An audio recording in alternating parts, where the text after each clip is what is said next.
BA first year. Topic है घरेलू कूड़े करकट का प्रबंधन। प्रतिदिन घरों से कूड़ा करकट निकलता है जिसका प्रबंधन करना अत्यंत आवश्यक है। खाना पकाते समय सब्जियों के छिलके, डंठल, पत्तियां आदि भी कूड़े के रूप में नित्य प्रतिदिन निष्कासित किए जाते हैं। सार्वजनिक स्वास्थ्य स्तर नगर की स्वच्छता पर निर्भर करता है। जब शहर या ग्रामीण क्षेत्रों में उचित समय पर घरेलू कूड़े करकट का निस्तारण नहीं होता तो बड़े पैमाने पर संक्रामक रोग होने की संभावना बढ़ जाती है। घरेलू कूड़े करकट का वर्गीकरण। घरेलू कूड़े करकट को दो भागों में बांटा गया है, सूखा कचरा एवं तरल कचरा। जिसमें पहला है सूखा कचरा। राख, धूल, व्यर्थ सामान, लकड़ी व कागज के टुकड़े, कोयला, गली व सड़क आदि से निकला कचरा सूखे कचरे के प्रमुख उदाहरण है। सेकंड आता है तरल कचरा। इसके अंतर्गत मवेशियों का मलमूत्र, गौशालाओं तथा कसाई खानों से प्राप्त कूड़ा, सड़क की नालियों का कचरा, सड़े गले फल व सब्जियां आदि तरल कूड़े के अंतर्गत आते हैं। और आता है कूड़े करकट का संग्रहण। कूड़े करकट का निस्तारण से पूर्व संग्रहण करना आवश्यक होता है। कूड़े को एक निश्चित जगह पर संग्रहित करें। घर में प्लास्टिक या धातु सहित ढक्कन को कचरे के पात्र का उपयोग करें। फिर कूड़े करकट का निष्कासन। संग्रहित कूड़े करकट को हटाने के लिए एक विशेष प्रकार के वाहन की आवश्यकता होती है। फिर कूड़े करकट का निस्तारण। कूड़े करकट के निस्तारण के विभिन्न तरीके हैं, जैसे कंपोस्ट द्वारा भूमिकरण, भस्मीकरण, गड्ढों को भरना, किण्वन, खाद के गड्ढों को भरना। जिसमें पहला आता है कंपोस्ट यानी खाद द्वारा बनाना। कंपोस्ट विधि द्वारा मलमूत्र एवं कूड़े करकट को दोनों का ही निस्तारण किया जाता है। इस प्रक्रिया में कार्बनिक पदार्थ जीवाणु क्रिया के द्वारा विघटित होकर खाद के रूप में बदल जाता है, जिसका उपयोग खेत की उपज बढ़ाने के लिए किया जाता है। यानी कि इस प्रकार के कंपोस्ट यानी खाद व कूड़े करकट से खाद बना करके इस विधि का उपयोग किया जाता है। सेकंड आता है नियंत्रित भूमिकरण।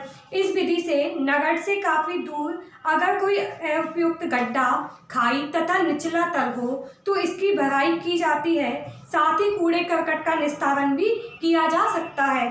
तीसरा आता है भस्मीकरण। इस विधि के द्वारा घटाई बढ़ाई, जिसमें कूड़े करकट को जलाया जाता है। जलने के पश्चात कार्बनिक पदार्थ कार्बन डाइऑक्साइड एवं नाइट्रोजन में बदल जाते। भस्मीकरण के द्वारा जो भी कूड़ा करकट होता है उसको जलाया जाता है और उसके पश्चात कार्बनिक पदार्थ यानी कार्बन डाइऑक्साइड और नाइट्रोजन में बदल दी जाती है। अगला आता है गड्ढों को भरना। यह सबसे सरलतम विधि मानी जाती है, परंतु अस्वास्थ्यकर एवं असंतोषजनक विधि भी है।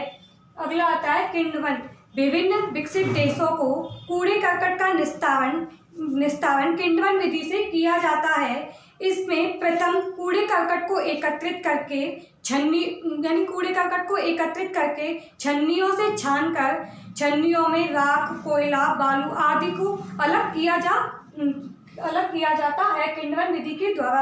अब तक खाद के गड्ढों को भरना। इस विधि का प्रयोग ग्रामीण क्षेत्रों में किया जाता है। यहाँ पर कूड़े करकट के निस्तारण की निश्चित व्यवस्था नहीं होती तथा घर के पास में ही गड्ढा खोदकर कूड़े करकट को डाल दिया जाता है। इसी के अंतर्गत है 3R के प्रयोग द्वारा कूड़े करकट का प्रबंधन करना, जिसमें रिड्यूस यानी कम करना, रीयूज यानी उस कचरे का पुनः प्रयोग करना, रिसाइकल यानी पुनः चक्रीकरण।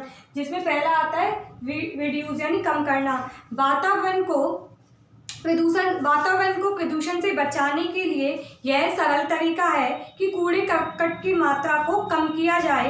कूड़े करकट को कम करने के लिए अनेक तरीके हैं। यदि आपको थोड़ी दूर जाना है तो मोटरसाइकिल, स्कूटी आदि का उपयोग न करके साइकिल का उपयोग करना।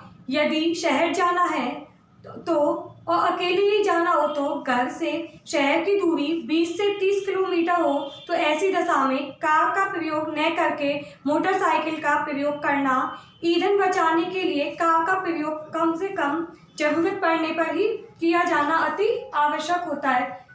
अति आवश्यक घरेलू कूड़े करकट के निस्तारण हेतु कंपोस्ट विधि का प्रयोग करना, और जहाँ की भूमि ऊबड़ खाबड़ है वहाँ भी कूड़ा करकट डालकर भूमि को भरना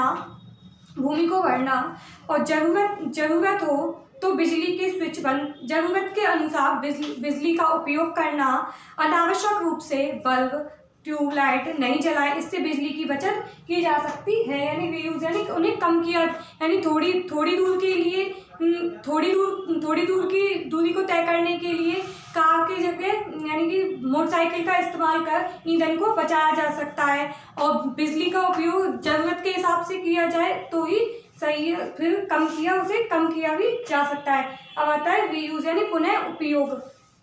पुराने कपड़े का प्रयोग बिस्तर बनाने में करना, बाजार से साग सब्जी या अन्य सामग्री खरीदनी हो तो घर से ही कपड़े का थैला ले जाएं। बच्चों को प्लास्टिक या स्टील के टिफिन में ही भोजन या नाश्ता दें।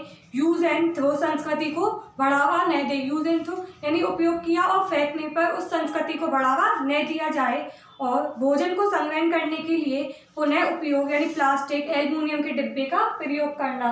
अब आता है रीयूज यानी पुनः चक्रीकरण।